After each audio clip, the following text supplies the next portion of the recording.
ಮಕ್ಕಳೇ, model question paper ಮಾಡೋದ್ರಿಂದ ಹುಷಾರಿರೋರಿಗೆ just revision ಮಾಡ್ದಂಗೆ ಆಗುತ್ತೆ, 4 ಟೈಮ್ಸ್ ರಿವಿಷನ್ ಆಗುತ್ತೆ. ಮತ್ತು ತುಂಬ ಕಷ್ಟ ಅಥವಾ ಆವ್ರೇಜ್ ಮಕ್ಕಳಿಗೆ ಒಂದು ಹೆಲ್ಪ್ ಆಗುತ್ತೆ. ಹೇಗೆ ಅಂದರೆ ಕಂಪ್ಲೀಟ್ ಪೋರ್ಷನನ್ನು ಕಂಪ್ಲೀಟ್ ಮಾಡ್ಕೊಳ್ಳಿಕ್ಕೆ. ಮತ್ತು ಏನಂತ ಹೇಳಿದ್ರೆ ಎಲ್ಲರಿಗೂ ಅಷ್ಟೇ, ನೀವಂತಲ್ಲ, ಮನುಷ್ಯ ಸಹಜವಾಗಿ ಯಾವಾಗ ಸಣ್ಣದಾಗಿ ಕಲ್ತ್ಕೊಂಡು ಹೋಗ್ತೀವೋ ಬೇಗ ಕಲಿತೀವಿ. ಸಣ್ಣದಿದ್ದರೆ, ಗುರಿ ಯಾವುದಾದ್ರೂ ಸಣ್ಣದಿದ್ದರೆ ಅದನ್ನು ಬೇಗ ಮಾಡಿಬಿಟ್ಟು ಮುಗಿಸ್ಬಿಡಬೇಕು ಅಂತ. ದೊಡ್ಡದು ನೋಡೋದಕ್ಕೆ ತುಂಬ ಕಷ್ಟ ಅಂತ ಅನಿಸ್ತದೆ. ಆಗ ನೀವೇನು ಮಾಡಬೇಕಂದ್ರೆ ಒಂದೊಂದು ಕ್ವಶನ್ನು, ಅದೇ ಥರದ ಕ್ವಶನನ್ನು ಎಲ್ಲ ಕ್ವಶನ್ ಪೇಪರ್ಲು ಮಾಡ್ಕೊಂಡು ಹೋಗಬೇಕು. ಈಗ ನೋಡಿ, how many 2 digit number divisible by 3 ಅಂತ ಕೊಟ್ಟಿದ್ದಾರೆ. ಈಗ 3 ಅಂತೇಳಿ 2 ಡಿಜಿಟ್ ಅಂತ ಹೇಳಿದ್ರೆ 10ಇಂದ ಸ್ಟಾರ್ಟ್ ಆಗುತ್ತೆ. ಆದರೆ 10 3ಇಂದ ಡಿವೈಡ್ ಆಗಲ್ಲ, ಆದರೆ 12ಇಂದ ಸ್ಟಾರ್ಟ್ ಆಗುತ್ತೆ. ಓಕೆ, 3 4 12, 3 4 12, 12ಕ್ಕೆ ಪುನಃ 3 ಸೇರಿಸಿ 15, 3 ಸೇರಿಸಿದ್ರೆ 18 dash dash dash. Last number ಎಷ್ಟು ಬರ್ತದೆ? 99, 99 ಬರ್ತದೆ ಲಾಸ್ಟ್ ಡಿಜಿಟ್ ಅಲ್ವಾ. ಲಾಸ್ಟ್ ಡಿಜಿಟ್ 99 ಬಂದಾಗ ಆಗುತ್ತಲ್ವ, 3ಇಂದ 3 3 is 9, 3 3. ಈ ಕನ್ನಡ ಮೀಡಿಯಮ್ದು ಕ್ವಶನ್ಸನ್ನು ನೋಡಿ. ಕನ್ನಡ ಮೀಡಿಯಮಲ್ಲಿ ಕ್ವಶನಲ್ಲಿ ಏನು ಕೇಳಿದ್ದಾರೆ? 2 ಅಂಕಿಯ ಎಷ್ಟು ಸಂಖ್ಯೆಗಳು 3ರಿಂದ ಭಾಗವಾಗುತ್ತದೆ? 2 ಅಂಕೆ ಅಂತ ಹೇಳಿದ ತಕ್ಷಣ ಹೇಳಿದ್ದೀನಿ, ಎಷ್ಟರಿಂದ 2 ಅಂಕೆ ಅಂತ ಹೇಳಿದ್ರೆ 10, 11, 12 ಹಾಗೆ 99 ತನಕ ಬರುವಂಥದ್ದೆಲ್ಲವೂ ಎಂಥ ಅಂಕೆಗಳು? 2 ಅಂಕಿಗಳು. ಅಂಕಿ ಅಂತ ಹೇಳೋದು ಗೊತ್ತಿರಬೇಕು. ಈಗ ನಮಗೆ 3ರಿಂದ ಭಾಗ ಆಗ್ತದೆ ಅಂತ ಹೇಳುವಾಗ ಯಾವುದು? 3 4 12, 12 3 10 ಭಾಗ ಆಗಲ್ಲ, 12ರಿಂದ ನಾವು ಸ್ಟಾರ್ಟ್ ಮಾಡ್ತೀವಿ. ಅರ್ಥ ಆಯ್ತಲ್ಲ? ಆಗ 12, 12ಕ್ಕೆ 3 ಸೇರಿಸ್ತೀರ, ಆಗ ಎಷ್ಟಾಗುತ್ತೆ? 15 ಡ್ಯಾಶ್ ಡ್ಯಾಶ್ ಡ್ಯಾಶ್ ಅಂತ ಬರೋದು. ಲಾಸ್ಟ್ ನಂಬರ್ ಇಲ್ಲಿ 2 ಅಂಕಿದು ಲಾಸ್ಟ್ ನಂಬರ್ ಯಾವುದು? 99 ಆಗುತ್ತೆ. 99 3ರಿಂದ ಭಾಗ ಆಗುತ್ತೆ, ಆಗ ಅದನ್ನು 99 ಅಂತ ತೊಗೊಳ್ತೀರ. ಯಾವ ಫಾರ್ಮುಲಾ ಯೂಸ್ ಮಾಡಬೇಕು? an = a + n - 1 × t. ಇಲ್ಲಿ an ಅಂದರೆ ಲಾಸ್ಟ್ ಟರ್ಮ್ 99 ಅಂತ ಬರಿತೀರಾ. a ಅಂತ ಹೇಳಿದ್ರೆ ಫಸ್ಟ್ ಟರ್ಮ್ ಮೊದಲ ಪದ 12 ಅಂತ ಬರಿತೀರಾ. n - 1, n ಕೊಟ್ಟಿಲ್ಲ. d ಅಂತೇಳಿದ್ರೆ second term minus first term, ಆಗ 15ರಿಂದ 12 ಮೈನಸ್ ಮಾಡಿ 3 ಅಂತ ಬರಿತೀರಾ.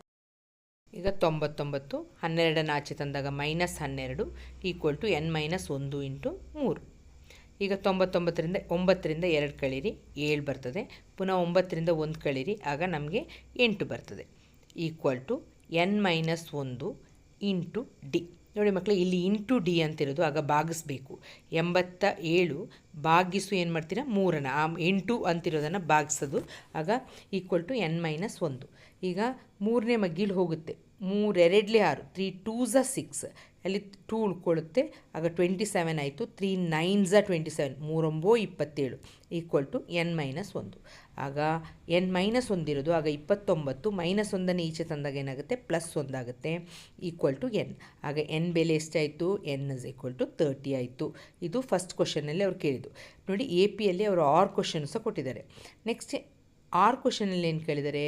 Find the sum of 20 terms of arithmetic progression. ನೋಡಿ, ಇಲ್ಲಿ ಹೌ ಮೆನಿ ಟರ್ಮ್ಸ್ ಅಂತ ಕೇಳಿದರೆ ಮೇಲೆ, ಅಲ್ಲಿ ನಾವು ಎನ್ನು ಬರೆದಿಲ್ಲ ಮಕ್ಕಳು, ಎ ಬರಿಬೇಕು. d = a2 - a1 ಅಂತ ಬರೆದು ಅದರದ್ದು ವ್ಯಾಲ್ಯೂಯನ್ನು ಬರಿಬೇಕಾಯ್ತಾ. ಇಲ್ಲಿ ಸ್ಪೇಸ್ ಇಲ್ಲದ ಕಾರಣ ನಾನು ಫಸ್ಟ್ ಡೈರೆಕ್ಟೇ ಮಾಡ್ಕೊಂಡು ಹೋಗ್ಬಿಟ್ಟೆ, ಬಟ್ ಅದು ಮೆಥಡು. ಎ ಬರಿಬೇಕು, ಡಿ ಬರಿಬೇಕೆಲ್ಲ. ನೆಕ್ಸ್ಟ್ ನೋಡಿ, ಸಮ್ ಅಂತ ಕೇಳಿದ್ದಾರೆ. ಇದರಲ್ಲಿ ಏನು ಕೇಳಿದರೆ? ಸಮ್ ಅಂತ ಕೇಳಿದ್ದಾರೆ. 11 15 19 23. ಸಮ್ ಅಂತ ಹೇಳಿದ್ರೆ ಏನು ಕನ್ನಡದಲ್ಲಿ? ಮೊತ್ತವನ್ನು ಕಂಡುಹಿಡಿಯಿರಿ. ಈ ಸಮಾಂತರ ಶ್ರೇಣಿಯ ಮೊದಲ 20 ಪದಗಳ ಮೊತ್ತಕ್ಕೆ ಯಾವ ಸೂತ್ರ ಮತ್ತು ಎಷ್ಟನೇ ಪದಗಳು ಅಂತ ಹೇಳಿದ್ರೆ ಯಾವ ಫಾರ್ಮುಲಾ ಅಂತ ಯೋಚನೆ ಇರಬೇಕು. ಇಲ್ಲಿ ಸಮ್ ಅಂತ ಬಂದ ತಕ್ಷಣ Sn = n/2 × 2a + n - 1 × d ಅಂತ ಬರಿತೀರ. ಈಗ Sn = n, ಇಲ್ಲಿ ಯಾವುದು? ಎ ಗೊತ್ತಿದೆ 11, ಡಿ ಅಂತ ಹೇಳಿದ್ರೇನು? a2 - a1. a2 - a1 ಅಂತಂದರೆ 15ರಿಂದ 11 ಮೈನಸ್ ಮಾಡಿ ಎಷ್ಟು ಬರ್ತದೆ? 4 ಬರ್ತದೆ. ಡಿ. ಈಗ n 20 ಟರ್ಮ್ಸ್ ಅಂತ ಕೊಟ್ಟಿದ್ದಾರೆ. ಫಸ್ಟ್ 20 ಟರ್ಮ್ಸ್ ಅಂದರೆ n ವ್ಯಾಲ್ಯೂ ಎಷ್ಟು? 20. ಓಕೆನಾ? ಕನ್ಫ್ಯೂಸ್ ಮಾಡ್ಕೋಬೇಡಿ. ಇದನ್ನು ಈಗ ಲೈನ್ ಹಾಕ್ತೀನಿ, ಅದನ್ನು ಬರ್ಕೊಂಬೇಡಿ. ನನಗೆ Sn = n ಇದ್ದಲ್ಲಿಗೆ 20 ಅಂತ ಹಾಕ್ತೀರಾ. 20/2 × 2 × a ಅಂತ ಹೇಳಿದರೆ 11 ಹಾಕಿ, ಇಲ್ಲಿ 2 × a ಅಂದರೆ 2 × a ಮಾಡಬೇಕು. ಮೈನಸ್ n ಅಂದರೆ 20 -1 × d ಅಂದರೆ ನಮಗೆ ಸಿಕ್ಕಿದೆ 4, ಅದನ್ನು ಹಾಕಿ. ನೆಕ್ಸ್ಟು 2 1s 2 10s ಅಲ್ವಾ, ಆಗ ಇಲ್ಲಿ 10 ಆಗುತ್ತೆ. ಇಂಟು ಇಲ್ಲಿ 2 ಇಂಟು ಎ 2 11 22 ಆಗುತ್ತೆ. 11 22, 19ರಿಂದ 1 20ರಿಂದ 1 ಹೋದರೆ 19, 19 ಇಂಟು 4. ಈಗ 10 ಇಂಟು 22 ಪ್ಲಸ್ 19 4 ಎಷ್ಟು ಅಂತ ಗುಣಿಸಿ. 19 ಮಗ್ಗಿ ಗೊತ್ತಿದ್ದರೆ ಮಗ್ಗಿಯನ್ನು ಹಾಗೆ ಬರೀ, ಟೇಬಲ್ ಗೊತ್ತಿದ್ದರೆ. ಗೊತ್ತಿಲ್ಲದವರು ನೀವು ಇದು ಮಾಡ್ಲಿಕ್ಕೆ ಹೋಗಬೇಡಿ, ಏನೂ ಆಗಲ್ಲ, ಯಾರು ನಿಮ್ಮನ್ನು ಟೆಸ್ಟ್ ಮಾಡಲ್ಲ. ನೀವೇನು ಮಾಡಬೇಕು, ಮಲ್ಟಿಪ್ಲೈ ಮಾಡಿ ಕರೆಕ್ಟಾಗಿ. 19 ಇಂಟು 4 ಅಂತ ಬರೆದ್ಬಿಟ್ಟು 4 ಟೇಬಲಲ್ಲಿ ಹೇಳ್ಕೊಂಡು ಕರೆಕ್ಟಾಗಿ ಟೇಬಲಿಂದ ಮಲ್ಟಿಪ್ಲೈ ಮಾಡಿ ಆನ್ಸರ್ನ ಬರೀರಿ. ಯಾಕೆ ಅಂತ ಹೇಳಿದ್ರೆ ಮೆಜಾರಿಟಿ ಈ ಮಲ್ಟಿಪ್ಲಿಕೇಶನ್ ಎಡಿಷನಲ್ಲೇ ನೀವೇನು ಮಾಡ್ತೀರಾ, ತಪ್ಪು ಮಾಡ್ತೀರಾ. 4 9s 36, 3 4 1s 4, 4 + 3 ಎಷ್ಟಾಗುತ್ತೆ, 7 ಆಗುತ್ತೆ, 76 ಆಗುತ್ತೆ. ಈಗ 76 ಮತ್ತು 20ಯನ್ನು ಆ್ಯಡ್ ಮಾಡಿ. ಆಗ ಎಷ್ಟಾಯಿತು, 20ಯನ್ನು ಆ್ಯಡ್ ಮಾಡಿದಾಗ 6 7 8 9 96 ಆಗುತ್ತೆ. ಈಗ 10 ಇಂಟು 96 ಮಕ್ಕಳಿಗೆ ಫಸ್ಟು ಇದನ್ನು ಬ್ರ್ಯಾಕೆಟ್ ಒಳಗಿರೋದನ್ನು ಮಾಡಿ ಮತ್ತು 10 ಇಂಟು 96 960 ಬರ್ತದೆ. ಇದನ್ನು ಬರ್ಕೊಳ್ಳಿ. ನಾನು ಬರ್ದನ್ನು PDF ಮಾಡಲಿಕ್ಕೆ ಬಿಟ್ಟೋಯ್ತು, ಅದಕ್ಕೆ ನಾನು ಹೀಗೆ ಮಾಡಿದ್ದೀನಿ, ಇದರಲ್ಲಿ ಮಾಡಿದ್ದೀನಿ. ಸ್ವಲ್ಪ ಕಂಜೆಸ್ಟೆಡ್ ಆಗಿದೆ, ಅರ್ಥ ಆಗಿದೆ ಅಂತ ತಿಳ್ಕೊಳ್ತೀನಿ. ಈಗ ನೆಕ್ಸ್ಟ್ ಕ್ವೆಶ್ಚನ್ ಹೋಗೋಣ. For what value of k the roots of the equation kx² plus 6x plus 2 equal to 0 are equal ಅಂತ ಕೊಟ್ಟಿದ್ದಾರೆ. ಈಕ್ವಲ್ ರೂಟ್ಸ್ ಆರ್ ಈಕ್ವಲ್ ಅಂತ ಹೇಳಿದ ತಕ್ಷಣ ಅದು ನಿಮಗೆ ಕರೆಕ್ಟ್, ನಿಮಗೆ ಯಾವ ಫಾರ್ಮುಲಾ ಅಂತ ಯೋಚನೆ ಬರಬೇಕು. ಕಲ್ತಿದ್ದೀರಲ್ಲ, ರೂಟ್ಸ್ ಆರ್ ಈಕ್ವಲ್, ರಿಯಲ್ ಅಂತೆಲ್ಲ ಕಲ್ತಿದ್ದೀರಾ. ಆಗ ನಿಮಗೆ ಫಾರ್ಮುಲಾ ಯೋಚನೆ ಬಂದಿದೆ, ಡಿಸ್ಕ್ರಿಮಿನೆಂಟ್ ಅಂತ ಯೋಚನೆ ಮಾಡ್ತೀನಿ. ಕನ್ನಡ ಮೀಡಿಯಂ ಕೆಯ ಯಾವ ಬೆಲೆಗೆ kx² plus 6x plus 1 equal to 0 ಸಮೀಕರಣವು ಸಮವಾಗಿದ್ದರೆ ಅಂತ ಕೊಟ್ಟಿದ್ದಾರೆ. ಸಮ ಅಂತ ಹೇಳಿದ ತಕ್ಷಣ ಡೆಲ್ಟಾ ಈಕ್ವಲ್ ಟು 0 ಅಂತ ಯೋಚನೆ ಬರಬೇಕು. ಈಕ್ವಲ್ ಅಂತ ಹೇಳಿದ ತಕ್ಷಣ ಡೆಲ್ಟಾ ಈಕ್ವಲ್ ಟು 0.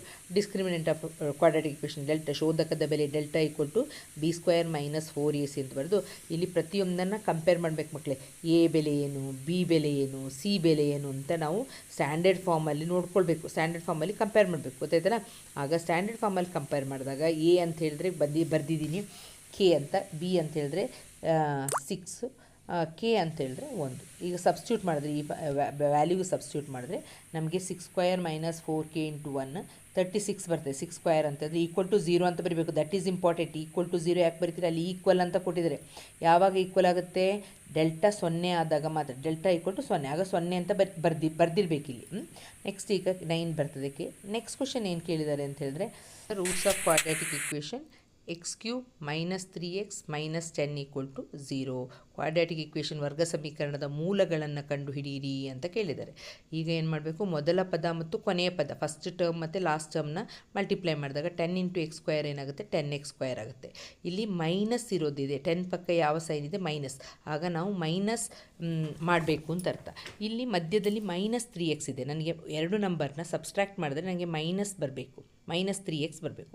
ನೋಡಿ, ಆಗ 5 2s 10 ಆಗುತ್ತೆ.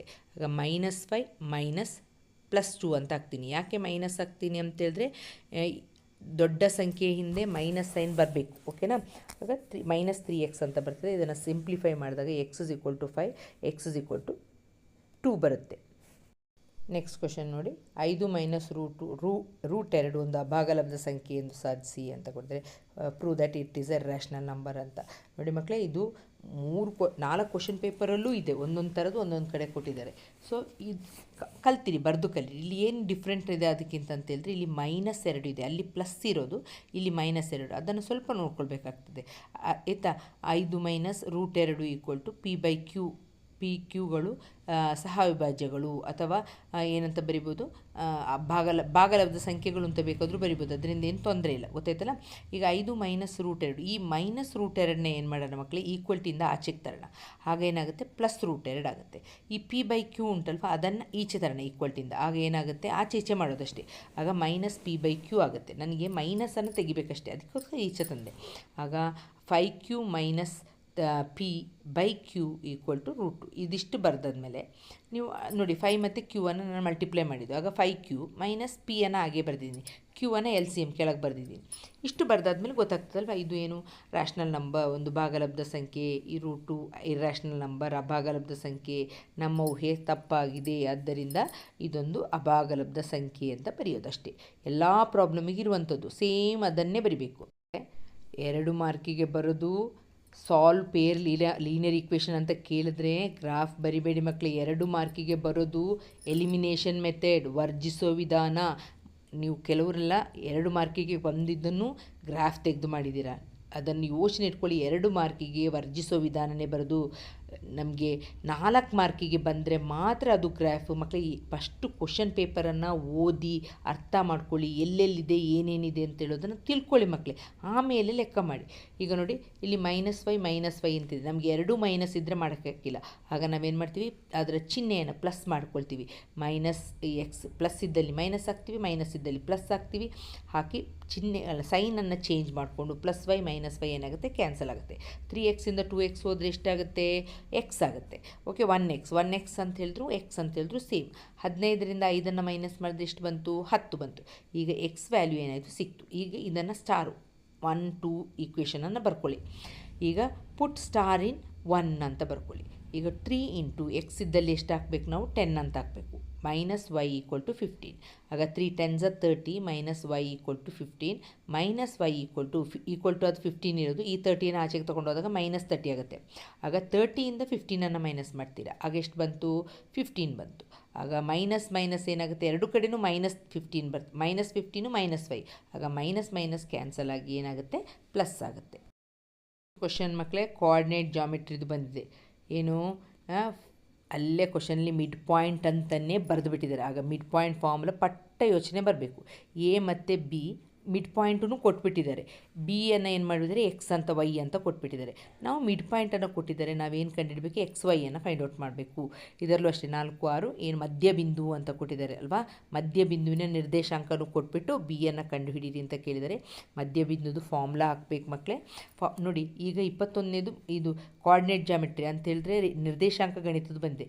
ನಿರ್ದೇಶಾಂಕ ಗಣಿತದ್ದು 4 ಕ್ವಶನ್ ಪೇಪರಲ್ಲಿ ಯಾವ್ದು ಬಂದಿದೆ ಅದನ್ನು ಲೆಕ್ಕ ಕೂತ್ಕೊಂಡು ಮಾಡಿ. ಆಗ ಆ ಚಾಪ್ಟರ್ನೇ ಕಲ್ತಂಗಾಗುತ್ತೆ. ಅರ್ಥ ಆಯ್ತಲ್ವಾ. ನೋಡಿ ಮಕ್ಕಳೇ, ಪಿ ಬೆಲೆ ಕೊಟ್ಟಿದ್ದಾರೆ, ಎ ಬೆಲೆ ಕೊಟ್ಟಿದ್ದಾರೆ, ಪಿ ಬೆಲೆನೂ ಕೊಟ್ಟಿದ್ದಾರೆ, ಬಿ ಬೆಲೆ ಕಂಡುಹಿಡಬೇಕು. ನಮಗೆ ಗೊತ್ತು x1 + x2/2 y1 + y2/2 ಅಂತ ಸೂತ್ರ ಗೊತ್ತು. ಈಗ ನಾವೇನು ಮಾಡ್ತೀವಿ, 4 + x/2 6 + y/2 ಅಂತ ಬರಿತೀವಿ. ಈಗ ನಮಗೆ x ಮತ್ತು 6 ಮತ್ತು y ಅಂತ 5 ಅಂತ ಕೊಟ್ಬಿಟ್ಟಿದ್ದಾರೆ. ನಾವೀಗ ಏನು ಮಾಡಬೇಕು, x ಇದ್ದ ಜಾಗಕ್ಕೆ 6 = 4 + x/2 ಅಂತ ಬರಿತೀರಾ. ನೆಕ್ಸ್ಟ್ 5 = 6 + y/2 ಅಂತ ಬರಿತೀರಾ. ಇದನ್ನೇನು ಮಾಡ್ತೀರಾ, ಕ್ರಾಸ್ ಮಲ್ಟಿಪ್ಲಿಕೇಶನ್. 6 12 = 4 + x ಆಗುತ್ತೆ. 12 4ಅನ್ನು ಈಚೆ ತಂದಾಗ -4 ಆಯಿತು, = x. 12ರಿಂದ 4ಅನ್ನು ಕಳೆದ್ರೆ ಎಷ್ಟಾಗುತ್ತೆ, 8 ಆಗುತ್ತೆ. ಈಗ x ವ್ಯಾಲ್ಯೂ ಸಿಕ್ತು. ಈಗ 5 = 6 + y/2 ಅಂತ ಮಾಡಿದೆ. ಇಲ್ಲಿ ಕ್ರಾಸ್ ಮಲ್ಟಿಪ್ಲಿಕೇಶನ್ ಮಾಡಿದಾಗ 10 = 6 + y ಆಗುತ್ತೆ. 10 - 6 = y. ಆಗ 4 ಬರ್ತದೆ. ಈಗ next question, the product of HCF and LCM ಕೊಟ್ಟಿದ್ದಾರೆ. ಪ್ರಾಡಕ್ಟ್ ಕೊಟ್ಟಿದ್ದಾರೆ ಆಯಿತಾ. LCM ಇಂಟು ನಮ್ಗೆ ಗೊತ್ತಿದೆ ಫಾರ್ಮುಲಾ L × H ಕೊಟ್ಟಿದ್ದಾರೆ. ಇನ್ನು ನೆಕ್ಸ್ಟ್ ಕೇಳಿದರೆ HCF 1 ಕೊಟ್ಟಿದ್ದಾರೆ. ಎಷ್ಟು ಕಂತು ಕೊಟ್ಟಿದ್ದಾರೆ, 1ಅನ್ನು ಕೊಟ್ಟಿದ್ದಾರೆ. ಮತ್ತು LCMನ್ನು ಫೈಂಡ್ ಔಟ್ ಮಾಡಿ ಅಂತ ಹೇಳಿದ್ದಾರೆ. ನೆಕ್ಸ್ಟು 1 ನಂಬರ್ನ ಕೊಟ್ಟಿದ್ದಾರೆ. ಓಕೆ, 1 ನಂಬರ್ನ ಕೊಟ್ಬಿಟ್ಟು 91 ಅಂತ ಕೊಟ್ಬಿಟ್ಟು ಇನ್ನೊಂದು ನಂಬರ್ನ ಫೈಂಡ್ ಔಟ್ ಮಾಡಿ ಅಂತ ಕೊಟ್ಟಿದ್ದಾರೆ. L × H = 2366. 1 ಕೊಟ್ಟಿದ್ದಾರೆ, H ಕೊಟ್ಟಿದ್ದಾರೆ. ಆಗ ಹೆಚ್ಚನ್ನು ಕಂಡುಹಿಡಬೇಕಾದ್ರೆ ನಮ್ಗೆ 180 ಡಿವೈಡ್ ಮಾಡಿದಾಗ 182 ಬರ್ತದೆ. Next L × H = A × B. L × H ಗೊತ್ತಿದೆ ನಮಗೆ, A ಕೊಟ್ಟಿದ್ದಾರೆ 91 ಅಂತ. ಆಗ ನಾವು 91ರಿಂದ ಡಿವೈಡ್ ಮಾಡಿದಾಗ ನಮಗೆ ಎಷ್ಟು ಸಿಗುತ್ತೆ, 26 ಸಿಗುತ್ತೆ. Okay, in the figure, if the measure of the hypotenuse is twice the opposite side of the angle alpha, opposite side of the angle alpha ಅಂತ ಕೊಟ್ಟಿದ್ದಾರೆ. Then find the value of cos alpha ಅಂತ ಕೊಟ್ಟಿದ್ದಾರೆ. ಕೊಟ್ಟಿರುವ ಚಿತ್ರದಲ್ಲಿ ವಿಕರ್ಣದ ಅಳತೆ alpha ಕೋನದ ಅಭಿಮುಖ ಬಾಹುವಿನ 2ರಷ್ಟಿದೆ.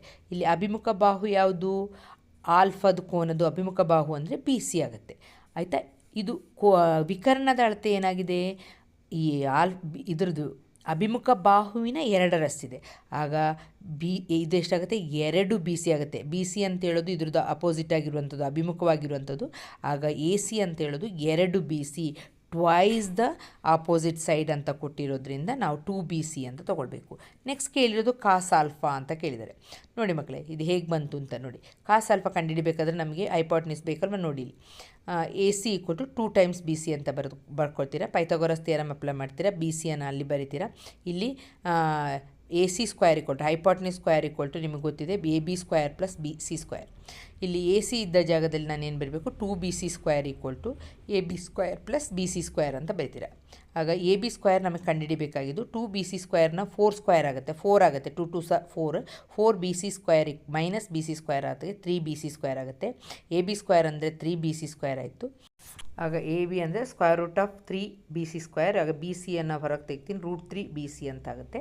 ಕಾಸ್ alpha ಅಂತ ಹೇಳಿದ್ರೆ ಯಾವುದು ಅಡ್ಜಸೆಂಟ್ ಅಲ್ವಾ. ಕಾಸ್ ಆಲ್ಫಾ ಅಂದರೆ ಅಡ್ಜಸೆಂಟ್ ಬರೋದು ಎ ಬಿ ಅಂದರೆ ಪಾರ್ಶ್ವ ಎ ಬಿ ಆಗುತ್ತೆ ಬೈ ಎ ಸಿ. ಆಗ ವ್ಯಾಲ್ಯೂ ನಿಮಗೆ √3BC 2BC ಬಂದು ಕ್ಯಾನ್ಸಲ್ ಆಗ್ತದೆ ಮಕ್ಕಳೇ, BC.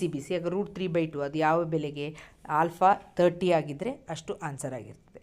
ನೆಕ್ಸ್ಟ್ ಕ್ವಶನ್ ಬಂದು ಇನ್ ದ ಫಿಗರ್ ನೋಡಿ ಮಕ್ಕಳೇ, ಇದನ್ನು ನೋಡಿದ ತಕ್ಷಣ ಎಲ್ಲೋ ನೋಡಿದಿರಂತಲ್ಲ, ಇದು ಯಾವುದು ಅಂತ ಸರಿಯಾಗಿ ಓದ್ಕೊಳ್ಳಿ ಪ್ರಶ್ನೆಯನ್ನು. ಇದು ಕಲ್ತಿರುವಂಥ ಪ್ರಶ್ನೆಯೇ.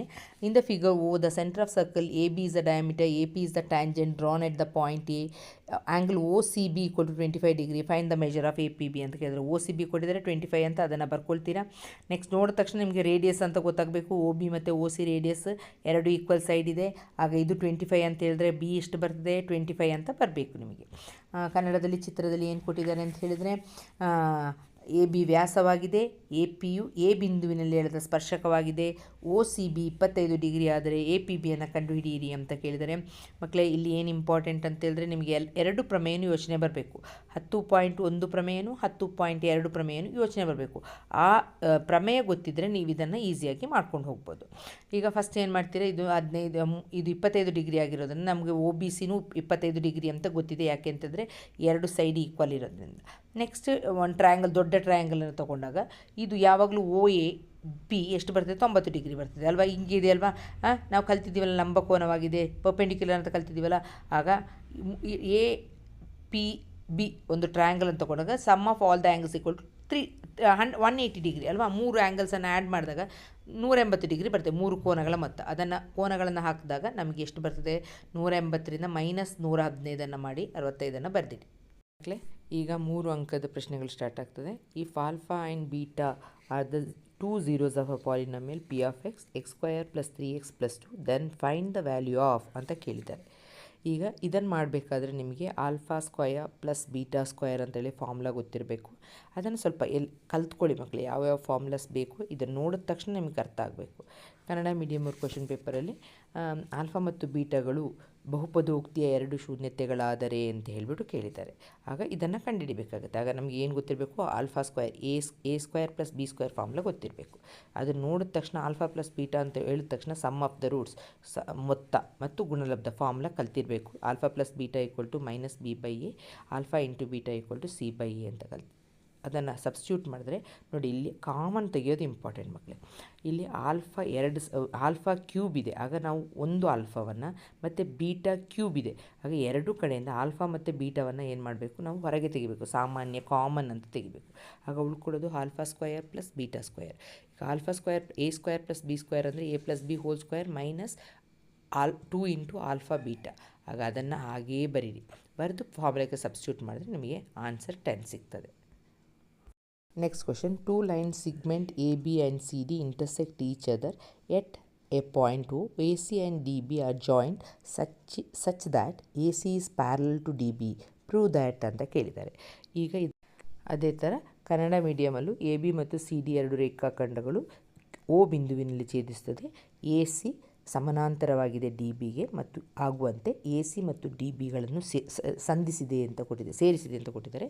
ಈಗ ಉತ್ತರ ನೋಡಿ, 2 ಲೈನ್ ನೋಡಿ ಮಕ್ಕಳು, ಇದು ನೋಡಿದ ತಕ್ಷಣ 2 ತ್ರಿಭುಜ ಸಿಕ್ಕಿದೆ ಅಂತಿರೋದು ಗೊತ್ತಾಗ್ತದೆ. ಅಥವಾ 2 ತ್ರಿಭುಜ, ಒಂದು AOC ಟ್ರಯಾಂಗಲ್, ಇನ್ನೊಂದು BOD ಟ್ರಯಾಂಗಲ್, ಅದನ್ನು ಬರೆದಿನ ಟ್ರಯಾಂಗಲ್. ಅದಕ್ಕಿಂತ ಮೊದಲು ಏನಂತ ಬರೀಬೇಕು, AC ಪ್ಯಾರಲಲ್ ಟು DB ಅಂತ ಬರಿಬೇಕು ಮಕ್ಕಳೇ. ನಮಗೆ ವರ್ಟಿಕಲಿ ಆಪೋಸಿಟ್ ಇಂಟು ಮಾರ್ಕ್ ಬಂತು ಅಂತ ಹೇಳಿದ ತಕ್ಷಣ ವರ್ಟಿಕಲಿ ಆಪೋಸಿಟ್ ಆ್ಯಂಗಲ್ ಅಂತ ಗೊತ್ತು, ಅದನ್ನು ಬರ್ತೀನಿ. Angle AOC equal to angle BOD, vertically opposite angle ಶೃಂಗಾತ್ಮಕ ಕೋನ. ಇದನ್ನು ಬರೀರಿ ಮಕ್ಕಳು. AC ಸಮಾನಾಂತರ DB ಅಂತ ಪ್ಯಾರಲಲ್ ಅಂತ ಕೊಟ್ಟಿರೋದನ್ನ ಅದನ್ನ ಬರ್ಕೊಳ್ಬೇಕು.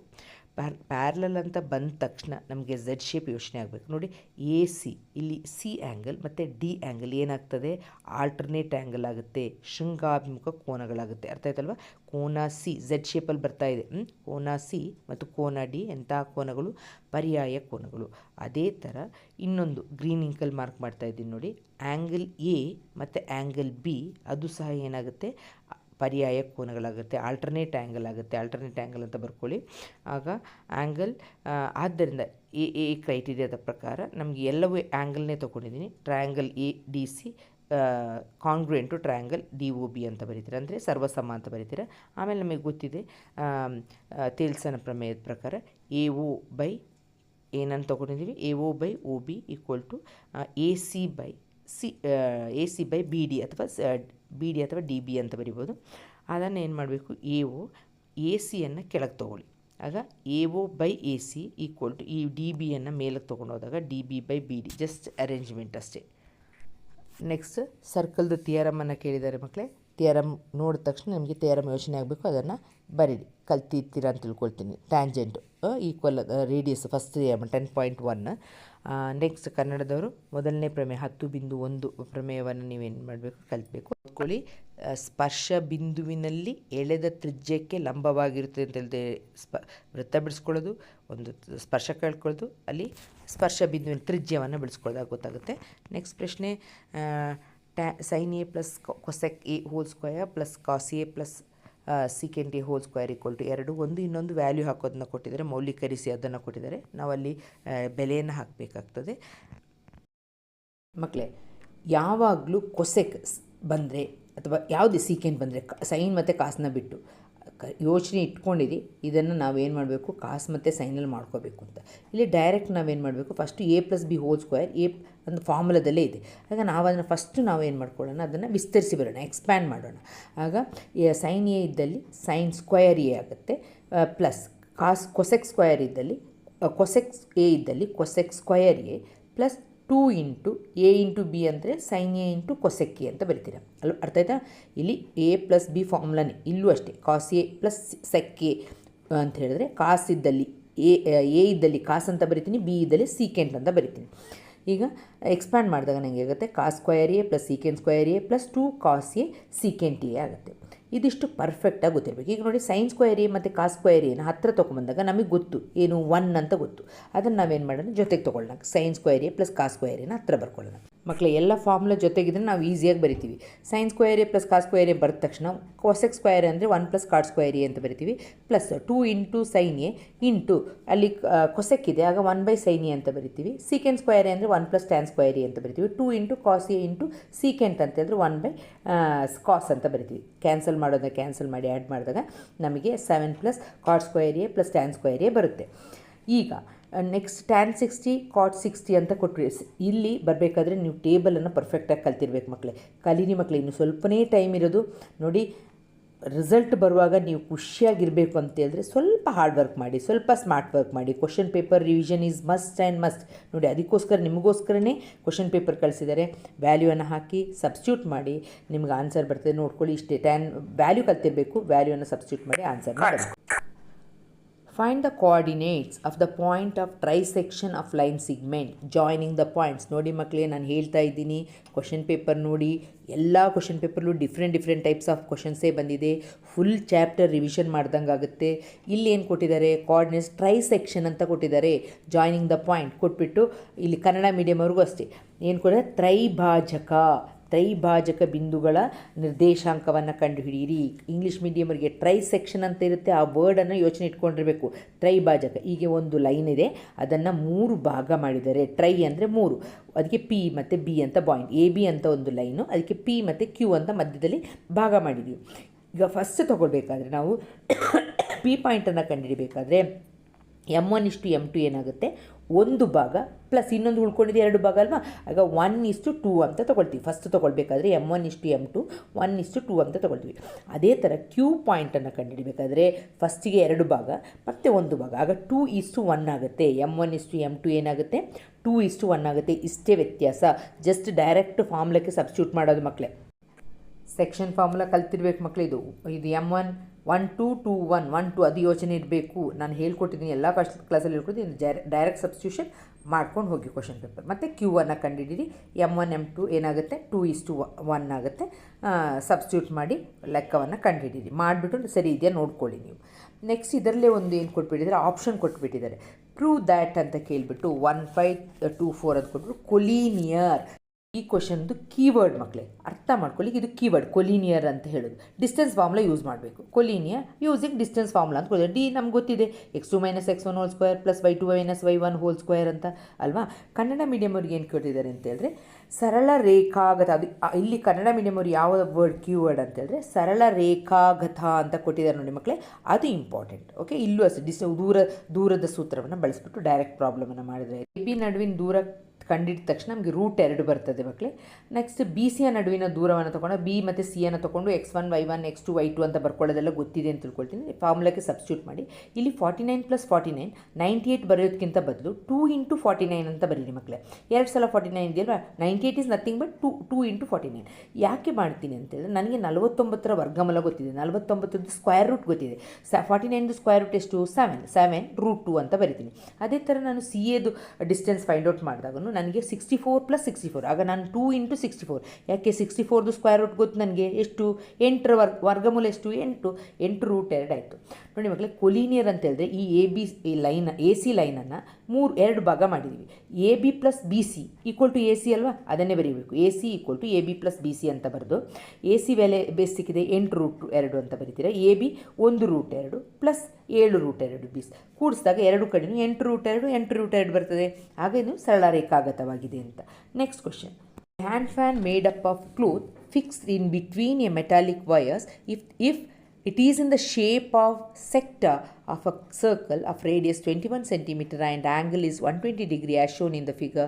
Calculate the area of a cloth used and also find the total length of metallic wire required to make a hand fan ಅಂತ ಕೊಟ್ಟಿದ್ದಾರೆ. ನಿಮ್ಗೆ ಗೊತ್ತಿದೆ ಬೀಸಣಿಗೆ ಅಂತ ಕನ್ನಡದಲ್ಲಿ ಹೇಳ್ತಾರೆ. ರಾಜರ ನಾಟಕ ಎಲ್ಲ ನೋಡಿದರೆ, ಫಿಲ್ಮ್ ಎಲ್ಲ ನೋಡಿರ್ತೀರ, ಅರ್ಥ ಆಯ್ತಲ್ಲ. ಇಲ್ಲಿ ರೇಡಿಯಸ್ ಕೊಟ್ಟಿದ್ದಾರೆ, ಎಷ್ಟು ಕೊಟ್ಟಿದ್ದಾರೆ 21 ಸೆಂಟಿಮೀಟರ್ ಅಂತ ಕೊಟ್ಟಿದ್ದಾರೆ.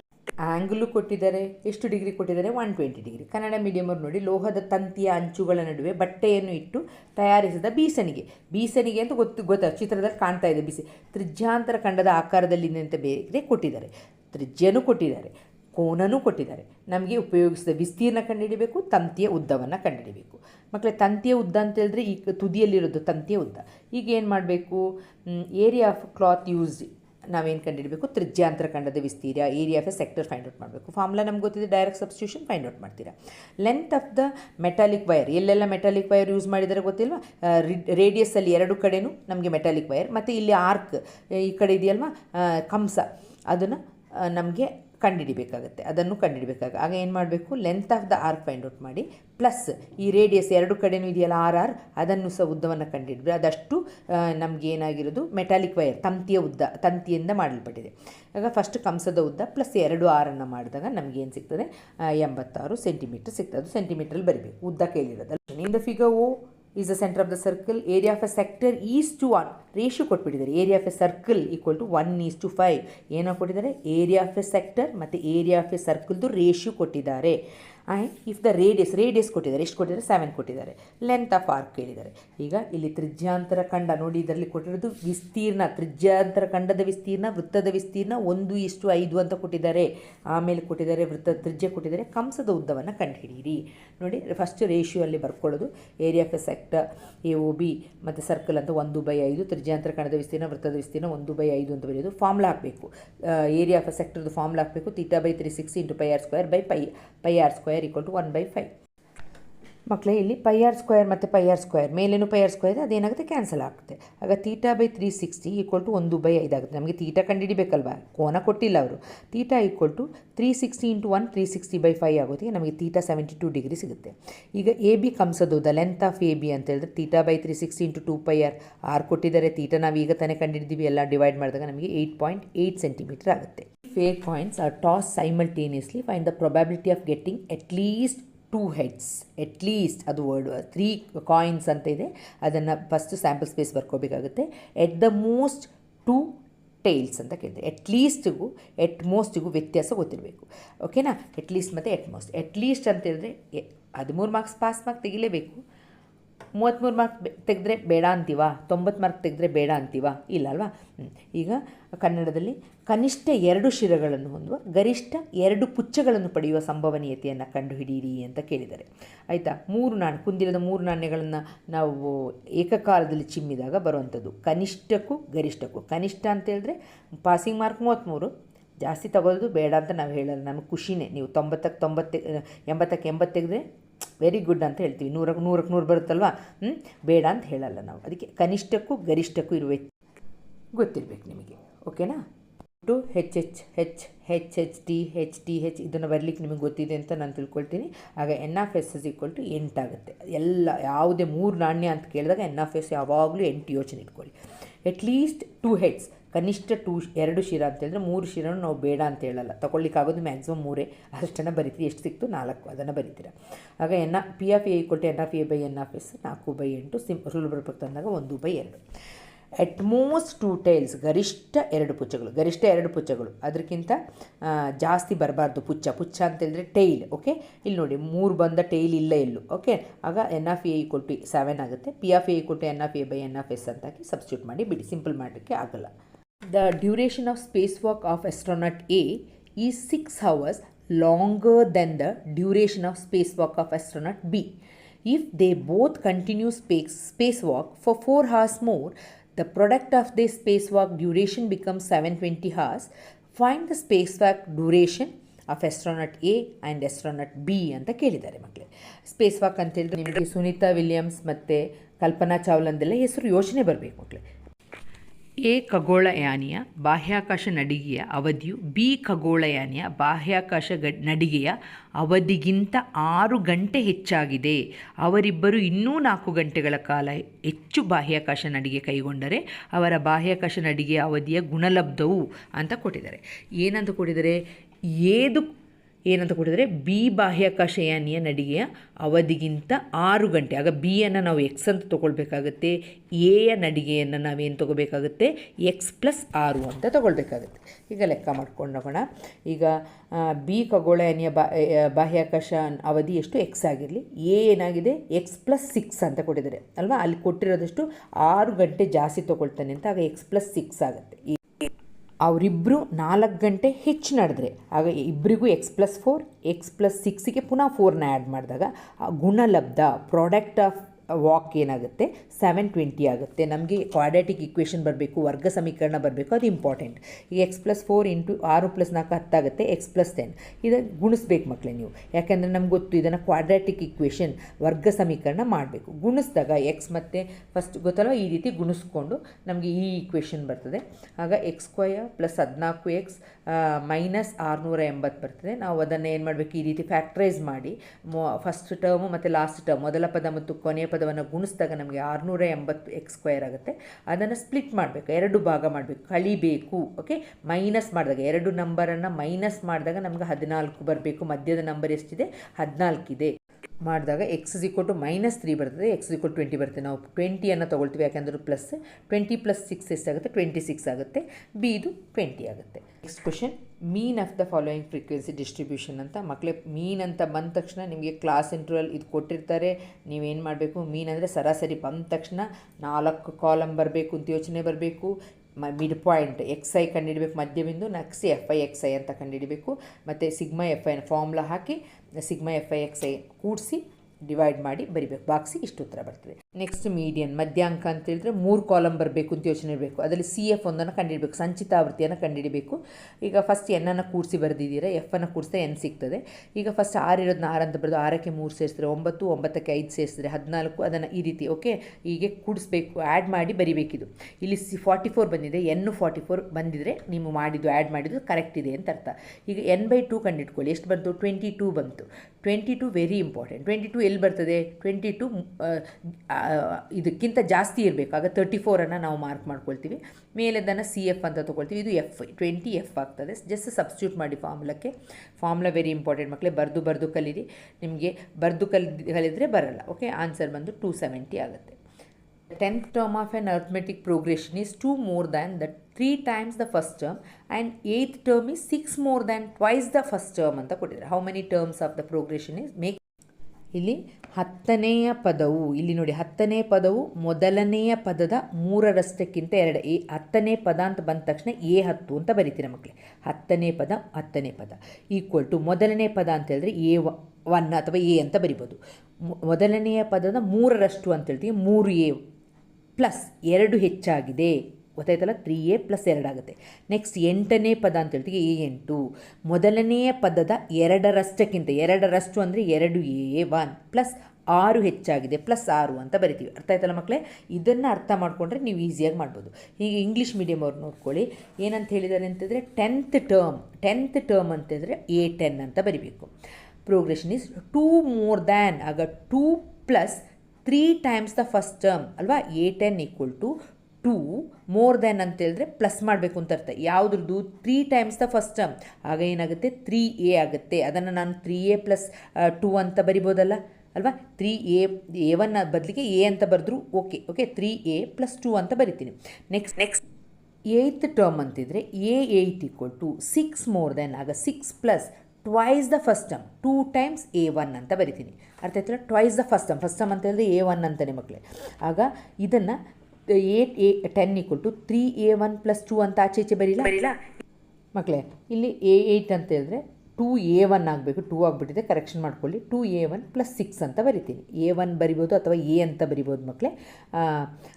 ಬರೆದು ನೆಕ್ಸ್ಟ್ ಫಾರ್ಮ್ ಹೇಗೆ ಮಾಡೋದು ನೋಡೋಣ. A10 equal to 3A plus 2, ಇಲ್ಲಿ A ಅಂತ ತೊಗೊಂಡಿದ್ದೀನಿ, A1 ಅಂತ ತೊಗೋಬೋದು, A ಅಂತ ತೊಗೋಬೋದು. 3A plus 2, A8 2A plus 6 ಅಂತ ತೊಗೊಂಡು ಸಿಂಪ್ಲಿಫೈ ಮಾಡ್ಕೊಂಡು ಹೋಗಿ. A10 ಅಂತ ಹೇಳಿದ್ರೆ A ಪ್ಲಸ್ n-1, n ಇದ್ದ ಜಾಗದಲ್ಲಿ 10 ಅಂತ ಹಾಕಿದಾಗ ನನಗೆ A plus 9D equal to 3A plus 2. ಇದನ್ನು ಸಿಂಪ್ಲಿಫೈ ಮಾಡಿದಾಗ ನನಗೆ ಏನು ಸಿಗುತ್ತೆ? 9D minus 2A equal to 2 ಅಂತ ಸಿಗುತ್ತೆ. ಅದೇ ಥರ ಇದನ್ನು ಸಿಂಪ್ಲಿಫೈ ಮಾಡ್ಕೊಳ್ಳಿ. ಸಿಂಪ್ಲಿಫೈ ಮಾಡಿ ಎಲಿಮಿನೇಷನ್ ಮೆಥಡ್, ವರ್ಜಿಸೋ ವಿಧಾನಕ್ಕೆ ಹೋಗ್ತೀರಾ. ಎರಡು ಒಂದೇ ಥರ ಇದ್ದರೆ ಮಾತ್ರ ನಾವು ವರ್ಜಿಸ್ಲಿಕ್ಕಾಗೋದು. ಆಗ ನಾವು ಕೆಳಗಿನ ಇಕ್ವೇಷನನ್ನು 2ರಿಂದ ಗುಣಿಸ್ತೀವಿ, ಮಲ್ಟಿಪ್ಲೈ ಮಾಡ್ತೀವಿ. ಆಗ 2A ಅಂತ ಆಗುತ್ತೆ. ಆದರೆ 2 ಮೈನಸ್ ಇರೋದ್ರಿಂದ ನಂಗೆ ಒಂದು ಪ್ಲಸ್ ಒಂದು ಮೈನಸ್ ಬಂದರೆ ಮಾತ್ರ ಕ್ಯಾನ್ಸಲ್ ಮಾಡೋಕ್ಕಾಗೋದು. ಆಗ ಪುನಃ ಚೇಂಜ್ ಮಾಡ್ತೀನಿ ಚಿಹ್ನೆಯನ್ನು. ಪ್ಲಸ್ ಇದ್ದಲ್ಲಿ ಮೈನಸ್ ಹಾಕಿ, ಮೈನಸ್ ಇದ್ದಲ್ಲಿ ಪ್ಲಸ್ ಹಾಕಿ ಚೇಂಜ್ ಮಾಡಿ. ಮೈನಸ್ 2A ಪ್ಲಸ್ 2A ಏನಾಗುತ್ತೆ? ಕ್ಯಾನ್ಸಲ್ ಆಗುತ್ತೆ. 14D ಇಂದ 9D ಹೋದರೆ minus 5D equal to minus 12ರಿಂದ 2 ಹೋದರೆ ಮೈನಸ್ 10. ಮೈನಸ್ ಕ್ಯಾನ್ಸಲ್ ಆಯಿತು, D ವ್ಯಾಲ್ಯೂ 2 ಬರುತ್ತೆ. ಈಗ ಇದನ್ನು ಈಕ್ವೇಷನ್ ನಂಬರ್ 1ನಲ್ಲಿ ಎಲಿಮಿನೇಷನ್ ಮೆಥಡಲ್ಲಿ ಹೇಗೆ ಮಾಡ್ತಿರೋ ವರ್ಜಿಸೋ ವಿಧಾನದಲ್ಲಿ ಹಾಗೆ ಮಾಡಿ A ಬೆಲೆಯನ್ನು ಕಂಡುಹಿಡಿಯಿರಿ. ನೆಕ್ಸ್ಟ್ SN ಈಕ್ವಲ್ ಟು ಕೊಟ್ಟಿದ್ದಾರೆ 540 ಅಂತ ಹಚ್ಚಿಬಿಟ್ಟು ಬೆಲೆಯನ್ನು ಕಂಡುಹಿಡಿಯಿರಿ. ನೋಡಿ ಇಲ್ಲಿ 2n² ಪ್ಲಸ್ 14n ಮೈನಸ್ 1080 ಬರ್ತದೆ. ಅದನ್ನು ಫಸ್ಟು ಸುಲಭ ರೂಪಕ್ಕೆ ತಂದುಕೊಳ್ಳಿ. ಆಮೇಲೆ ನಿಮ್ಗೆ ಗೊತ್ತಿದೆ 540 ಬಂತು, ಮಧ್ಯದಲ್ಲಿ ನನಗೆ 7n ಬರಬೇಕು. ಆಗ ನಮಗೆ ಅಪವರ್ತಿಸಿದಾಗ ಫ್ಯಾಕ್ಟ್ರೈಸ್ ಮಾಡಿದಾಗ 27 ಮತ್ತು 20 ಸಿಗ್ತದೆ. ಆಗ n is equal to minus 27, n is equal to 20 ಆಗುತ್ತೆ. ನೆಕ್ಸ್ಟ್ ಥಿಯರಮ್ ಕೇಳಿದರೆ ಆ ಥಿಯರಮ್ನ ನೀವು ಕಲ್ತಿದ್ದೀರಾ ಅಂತ ತಿಳ್ಕೊಳ್ತೀನಿ. ಟ್ರಯಾಂಗಲ್ ಥಿಯರಮ್ ನೋಡಿ, ಅದರಲ್ಲಿ 6 ಆಪ್ಷನ್ ಇದೆ. ಗ್ಯಾರಂಟಿ ಬರುವಂಥ ಕ್ವಶನು, 4 ಮಾರ್ಕಿನ ಪ್ರಶ್ನೆ. ಆಗ ಥಿಯರಮ್ ಕಂಪಲ್ಸರಿ ನೀವು ಕೇಳ್ಕೊಟ್ಟ ಟ್ರಯಾಂಗಲ್ ಥಿಯರಮನ್ನು ಪರ್ಫೆಕ್ಟಾಗಿ ಕಲ್ತಿರ್ಬೇಕು. ಇಲ್ಲಿ ಎರಡನೇದು ಒಂದು ಫಸ್ಟು ತೇಲ್ಸ್, ಎರಡನೇದು ಎಸ್ ಸೈಡ್ ಅಂತಿದೆ. ಆಗ ಬಾಹು ಪ್ರಮೇಯವನ್ನು ಕಲ್ತಿರ್ಬೇಕು. ನೆಕ್ಸ್ಟು ಗ್ರಾಫ್ ಬಿಡಿಸ್ಲಿಕ್ಕೆ ಕೊಟ್ಟಿದ್ದಾರೆ. ಇಲ್ಲಿ ಎಕ್ಸ್ ವ್ಯಾಲ್ಯೂ ವೈ ವ್ಯಾಲ್ಯೂ ಹಾಕ್ಕೊಂಡೋಗಿ ಎಕ್ಸ್ ವ್ಯಾಲ್ಯೂನ ಫೈಂಡ್ ಔಟ್ ಮಾಡಿ. ಮಕ್ಕಳಿಗೆ ಗ್ರಾಫನ್ನು ಬಿಡಿಸುವಾಗ ನಿಮಗೆ ಇದು ಸ್ವಲ್ಪ ಅರ್ಧ ಗಂಟೆ ಮಾತ್ರ ಬರ್ತದೆ 0 ಆದರೆ ಎಕ್ಸ್ಟೆಂಡ್ ಮಾಡಿ ಅದು ಎಲ್ಲಿ ಜಾಯಿನ್ ಆಗುತ್ತೆ ಅಂತ ನೋಡ್ಬಿಟ್ಟು ಈ ಲೆಕ್ಕ ಮಾಡಬೇಕಾದ್ರೆ ಎಕ್ಸ್ಟೆಂಡ್ ಮಾಡಿ ಮಕ್ಕಳೇ. ಲೈನನ್ನು ಎಕ್ಸ್ಟೆಂಡ್ ಮಾಡಿ ಅದು ಎಲ್ಲಿ ಜಾಯಿನ್ ಆಗುತ್ತೋ ಆ ಪಾಯಿಂಟಿಂದ ನೀವು ಅದು ಇಂಟರ್ಸೆಕ್ಟಿಂಗ್ ಪಾಯಿಂಟ್, ಆ 2 ಛೇದಿಸುವ ರೇಖೆಯಿಂದ ಒಂದು ಎಕ್ಸ್ ಅಕ್ಷಕ್ಕೆ ಮತ್ತು ವೈ ಅಕ್ಷಕ್ಕೆ ತೊಗೊಳ್ತಿರಲ್ಲ, ಅದನ್ನು ಸೇರಿಸ್ಬಿಟ್ಟು ಎಕ್ಸ್ ಮತ್ತು ವೈ ವ್ಯಾಲ್ಯೂ ಬರೀಬೇಕಾಗುತ್ತೆ. ಓಕೆನಾ? ಈ ಪ್ರಶ್ನೆಯಲ್ಲಿ A building AD and A tower BE are standing vertically on A level ground as shown in the figure.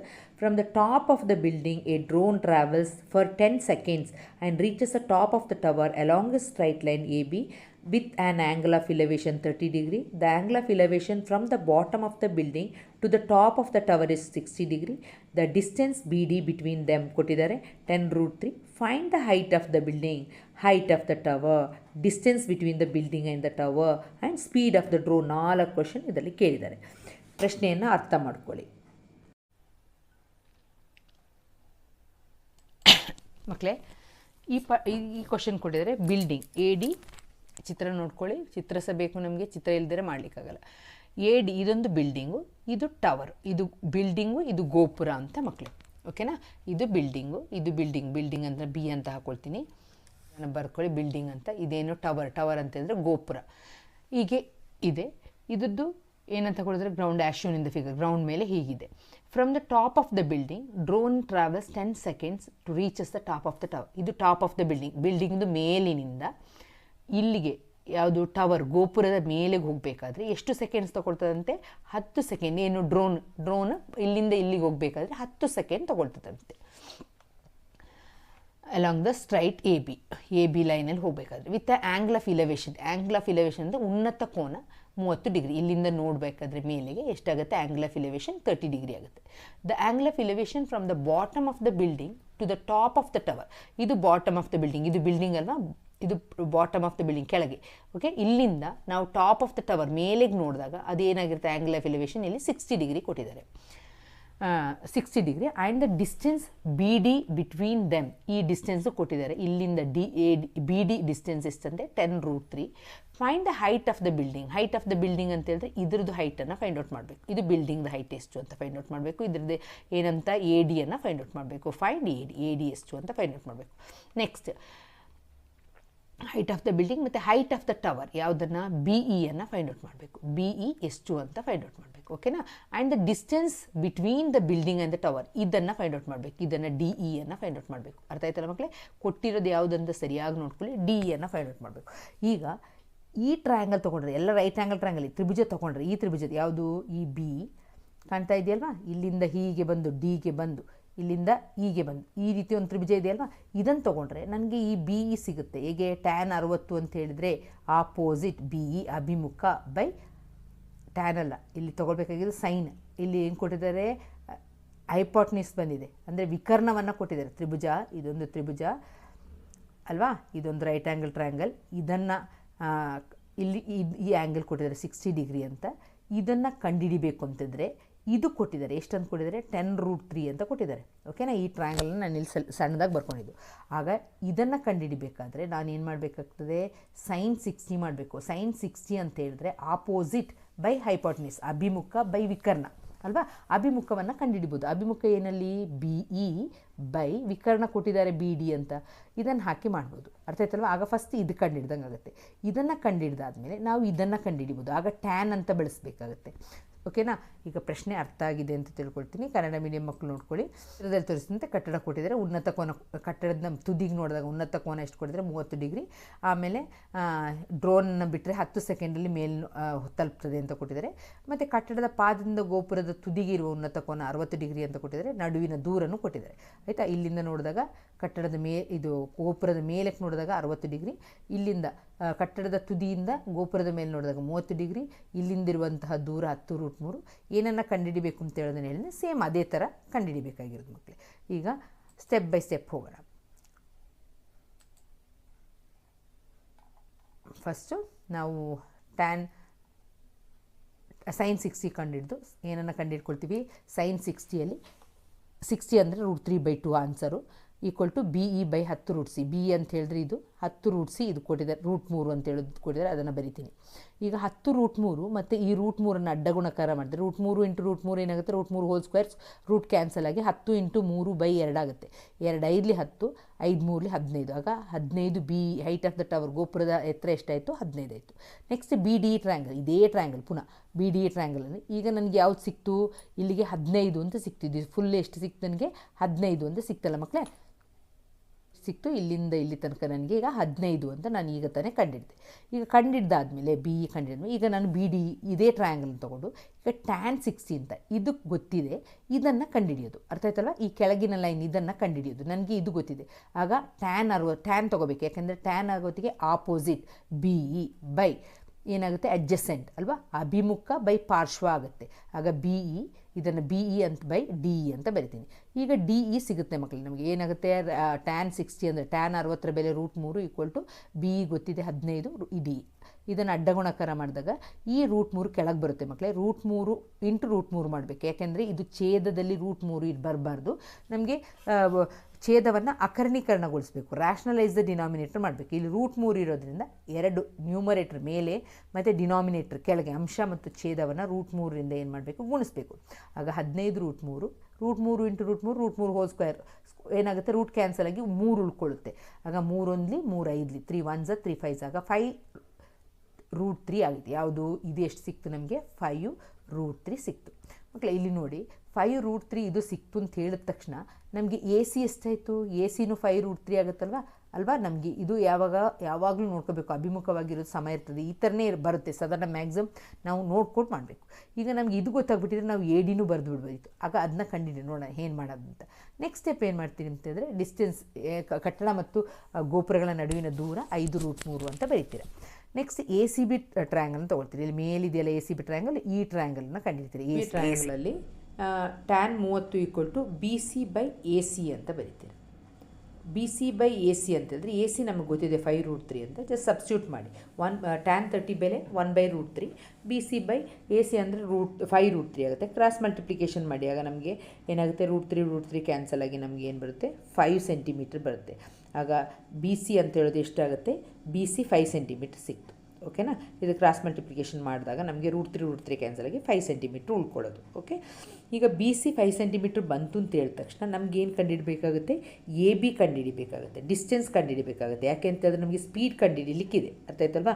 ಆಗ ಡಿಸ್ಟೆನ್ಸ್ ಕಂಡುಹಿಡಿಬೇಕು ಅಂತ ಹೇಳಿದ್ರೆ ಆಪೋಸಿಟ್ ನಮಗೆ ಗೊತ್ತಿದೆ, sin 30 = ಆಪೋಸಿಟ್ ಬೈ ಹೈಪಾಟ್ನಿಸ್, ಅಭಿಮುಖ ಬಾಹು ಬೈ ವಿಕರ್ಣ ಅಂತ ಗೊತ್ತಾ.